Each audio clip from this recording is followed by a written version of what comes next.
അനിശ്ചിതകാല സമരം പ്രഖ്യാപിച്ച റേഷൻ വ്യാപാരികൾക്ക് മുന്നറിയിപ്പുമായി ഭക്ഷ്യവകുപ്പ്. ഭക്ഷ്യധാന്യങ്ങൾ നിഷേധിച്ചാൽ റേഷൻ കടകളിൽ നിന്ന് ധാന്യങ്ങൾ തിരിച്ചെടുക്കുമെന്ന് മന്ത്രി GR അനിൽ പറഞ്ഞു. റേഷൻ കടകൾക്ക് ലൈസൻസ് കൊടുക്കുന്നത് സർക്കാരാണ്. ഗുണഭോക്താക്കൾക്ക് ധാന്യങ്ങൾ നിഷേധിച്ചാൽ ഫുഡ് സെക്യൂരിറ്റി അലവൻസ് വ്യാപാരികൾ നൽകേണ്ടി വരുമെന്നും മന്ത്രി പറഞ്ഞു. നാളെയാണ് റേഷൻ വ്യാപാരികളുടെ അനിശ്ചിതകാല സമരം തുടങ്ങുക. വാതിൽപ്പടി വിതരണക്കാരുടെ അനിശ്ചിതകാല സമരം പിൻവലിച്ചെങ്കിലും നാളെ തുടങ്ങാനിരിക്കുന്ന റേഷൻ വ്യാപാരികളുടെ സമരം ഭക്ഷ്യവകുപ്പിന് പുതിയ തലവേദനയാണ്. 2 ഘട്ടങ്ങളിലായി നടത്തിയ ചർച്ച പരാജയപ്പെട്ടതോടെയാണ് സമരവുമായി റേഷൻ വ്യാപാരികൾ മുന്നോട്ട് പോകുന്നത്.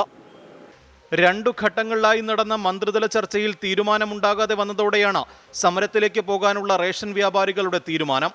എന്നാൽ അതിന് ശക്തമായ മുന്നറിയിപ്പുമായി ഭക്ഷ്യവകുപ്പ് രംഗത്തെത്തി. സമരവുമായി മുന്നോട്ട് പോയാൽ റേഷൻ കടകൾ ഏറ്റെടുക്കുന്ന നടപടികളിലേക്ക് പോകേണ്ടി വരുമെന്ന് മന്ത്രി GR അനിൽ. ആ കടയിലിരിക്കുന്ന എല്ലാ ഉൽപ്പന്നങ്ങളും സർക്കാരിൻ്റെതാണ്. അതിൻ്റെ പോസ്റ്റ് മെഷീൻ ആണെങ്കിലും അതിനകത്തിരിക്കുന്ന അരിയാണെങ്കിലും ഗോതമ്പാണെങ്കിലും റവയാണെങ്കിലും ഇതെല്ലാം സർക്കാരിൻ്റെ സാധനങ്ങളാണ്. എന്ന് പറഞ്ഞാൽ ജനങ്ങളുടെ ഉൽപ്പന്നങ്ങളാണ്. അത് ജനങ്ങൾക്ക് കൊടുക്കാൻ സർക്കാർ ആവശ്യമാണെങ്കിൽ അത്തരം ഷോപ്പുകൾ സർക്കാർ തന്നെ തിരിച്ച് കൊടുത്തതുപോലെ തിരിച്ചേറ്റെടുക്കേണ്ടി വരും. ഗുണഭോക്താക്കൾക്ക് ധാന്യങ്ങൾ നിഷേധിച്ചാൽ ഫുഡ് സെക്യൂരിറ്റി അലവൻസ് വ്യാപാരികൾ നൽകേണ്ടി വരും. വേതന പാക്കേജ് പരിഷ്കരണവുമായി ബന്ധപ്പെട്ട ചർച്ച അടഞ്ഞ അധ്യായമല്ലെന്നും ഇനിയും ചർച്ചകളാകാമെന്നും വ്യാപാരികളോട് മന്ത്രി പറഞ്ഞു. സമരത്തിൽ നിന്ന് വ്യാപാരികൾ പിന്മാറണമെന്നും മന്ത്രി അഭ്യർത്ഥിച്ചു. നാളെ മുതൽ അനിശ്ചിതകാലത്തേക്ക് റേഷൻ കടകൾ അടച്ചിട്ട് സമരം നടത്താനാണ് വ്യാപാരികളുടെ തീരുമാനം. റേഷൻ കടകൾ അടച്ചിട്ടുള്ള സമരവുമായി മുന്നോട്ട് പോയാൽ ശക്തമായ നടപടിയെന്നാണ് ഭക്ഷ്യവകുപ്പിന്റെ മുന്നറിയിപ്പ്. ആവശ്യമെങ്കിൽ റേഷൻ കടകൾ സർക്കാർ ഏറ്റെടുക്കുമെന്നും ഉപഭോക്താക്കൾക്ക് ഭക്ഷ്യസുരക്ഷാ അലവൻസുകൾ ലൈസൻസുകൾ നൽകേണ്ടി വരുമെന്നും ഭക്ഷ്യമന്ത്രി മുന്നറിയിപ്പ് നൽകുന്നു. തിരുവനന്തപുരത്ത് നിന്നും MG പ്രതീഷ്, 24.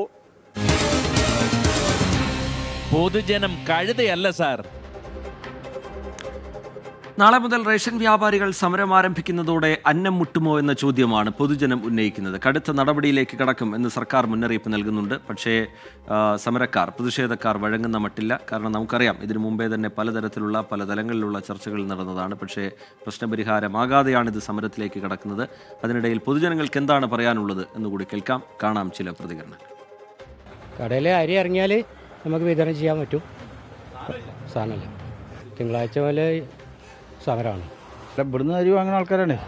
അരി ഇല്ലെങ്കിൽ നമ്മൾ പുറത്തൊക്കെ എത്ര കിലോന് അരി വില? 40 റുപ്യ, 50 റുപ്യ, 60 റുപ്യൊക്കെ അരി വില.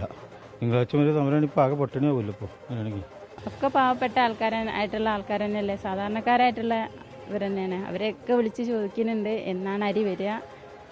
27-ാം തീയതി സമരം തുടങ്ങല്ലേ, എന്താ ചെയ്യാന്നുള്ളൊരു ഇതാണ്. അപ്പോൾ സമരം എന്താവുന്നൊന്നും അറിയില്ല. വേഗം തീരുമാനമാവട്ടെ എന്ന് പ്രാർത്ഥിക്കുകയാണ്. നിലവിലിപ്പോൾ 3 ദിവസമായിട്ട് ഇപ്പോൾ എൻ്റെ റേഷൻ കട കാലിയാണ്. നമുക്കൊക്കെ ഫസ്റ്റ് വീക്കിലാണ് ഇപ്പോൾ. കാരണം ആളുകൾ നല്ല ബുദ്ധിമുട്ടിലാണ്. അപ്പോൾ അത് കാരണം മിക്ക സമയത്തും പണ്ടൊക്കെ നമുക്ക് അവസാനത്തേക്ക് ആളുകൾ വിളിച്ചു വരുത്തേണ്ട ഒരു അവസ്ഥയായിരുന്നു. ഇപ്പോൾ അങ്ങനെയല്ല. ഇപ്പോൾ സിറ്റുവേഷൻ ശരിക്കും മോശമാണ്. അപ്പോൾ നമ്മൾ സമരം നടത്തുന്നതും കട അടച്ചിടുന്നതൊക്കെ സെയിമാണ്. ഇവരെ അരി തരാതെ ഒന്നും ചെയ്യാൻ പറ്റില്ല.